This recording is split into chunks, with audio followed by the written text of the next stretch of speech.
My next question for you is, what are your feelings in regards to ADCC being the oldest, being the Olympics of Jiu-Jitsu, and yet only still having 2 weight classes for women?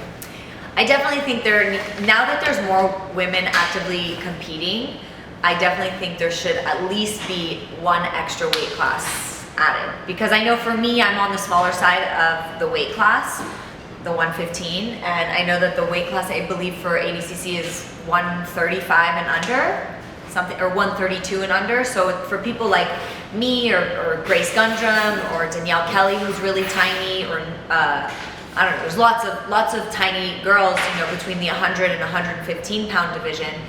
It's hard to go against women who are cutting down from 150 to get to 132.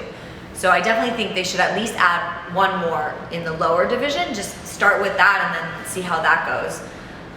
I definitely think that would help more smaller competitors do ADCC trials for sure. Now, saying that we started from the Olympic standpoint, now we go down, what do you think is good for women who are continuously training and competing? Do you feel that they should go to high-end IBJJF ADCC automatically, or do you think that they should start with smaller tournaments?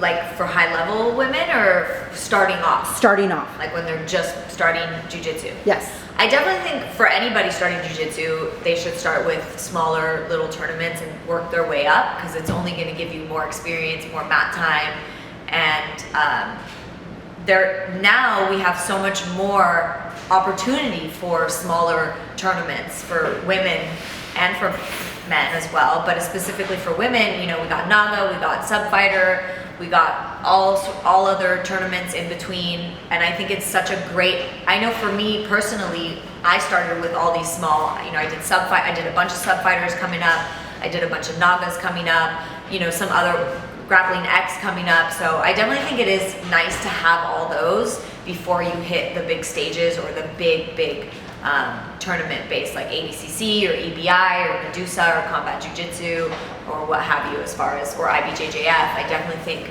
having those little small ones in between is definitely a great ladder to the top.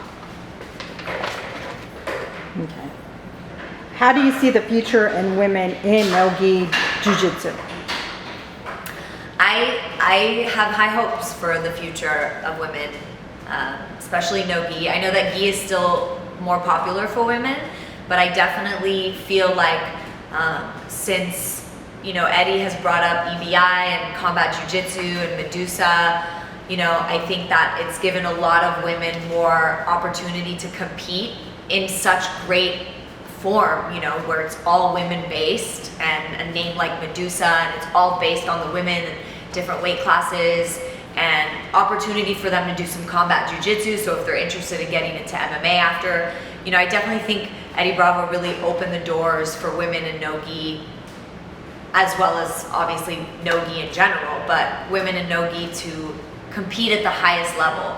And I feel like it's definitely getting more and more. Like, I was watching Medusa from home, the last one, Medusa, and you know, some of these girls I've never even heard of, but holy shit, like, I'm like, who are these amazing, where have they been, you know, this whole time? So I think it's so great to see all these up and coming young women showcasing their amazing skills and their heart and their dedication and their hard work to the sport, and, you know, having that opportunity to showcase it on such a great stage like Medusa or EBI.